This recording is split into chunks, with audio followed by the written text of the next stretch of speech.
I am a subordinate and I want to make strong cases to management. Maybe I've realized some IO issues, and I'm like, can we engage an IO in this? Can we engage psychologists in this? How can I use storytelling to create a very compelling proposal or a compelling case to management? That's the first one. And then the second one is that if I have a negative story to tell, how can I tell that whilst not putting my role at risk? Because I don't want to lose my role, but I also want to communicate something, and the story might be a negative one. How can I communicate it and still not put my role at risk?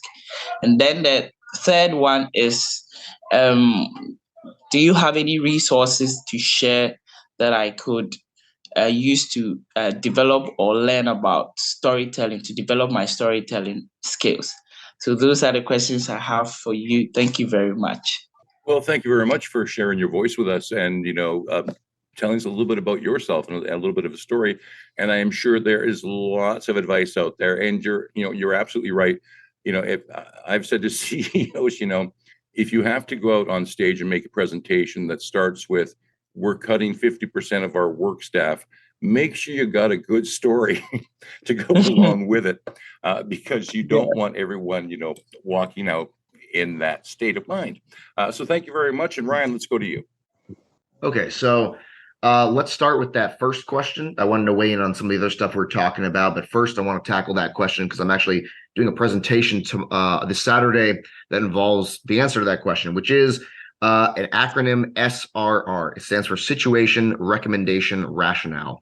So whenever I'm crafting an email or a story, I will use this acronym. My mentor taught me this, and she's got way more experience in the IO field than I do.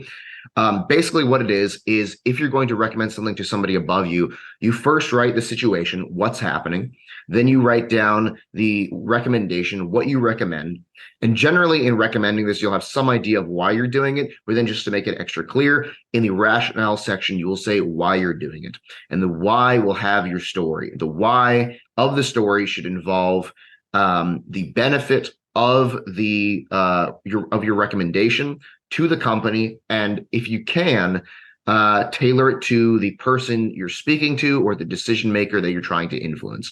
Generally speaking, in an organization, at least one of the people you're going to be trying to influence with any decision is somebody in the finance department, because they have to approve whatever changes you're trying to make. So in your why, try to make it about profit if you can. If not, some of the general tried and true ones that make people that influence people to go through course of action are increased productivity, performance, engagement, profitability, and shareholder value. Try to incorporate those. The other one for it was your second question. I don't remember it exactly, but it was negative story, sharing a negative story. So one of the first things that you want to do is not assign blame to other people. Take responsibility for the parts that are within your control, but then also create a course of action or a solution that you come to them with, ideally where you are part of the solution.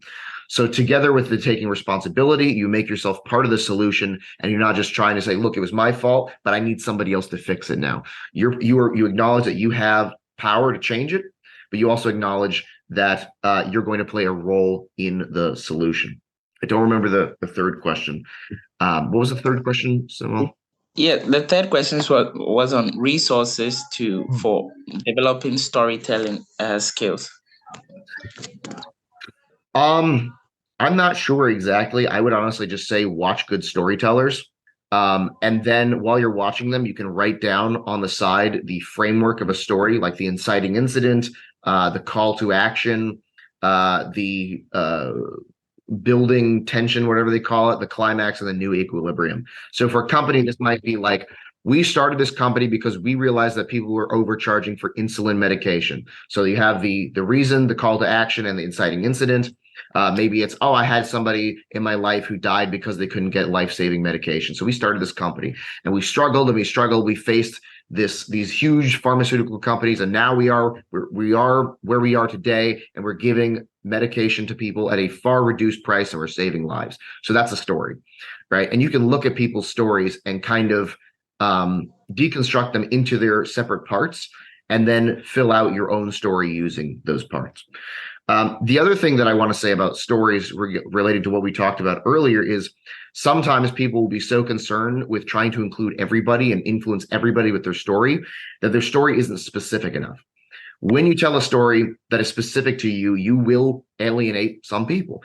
Your story is not going to be for everybody. You know, it goes back to that one expression. If you're trying to impress everybody, you're going to impress nobody. If everyone is your audience, you don't have an audience. Okay, so you have to risk alienating people with your story.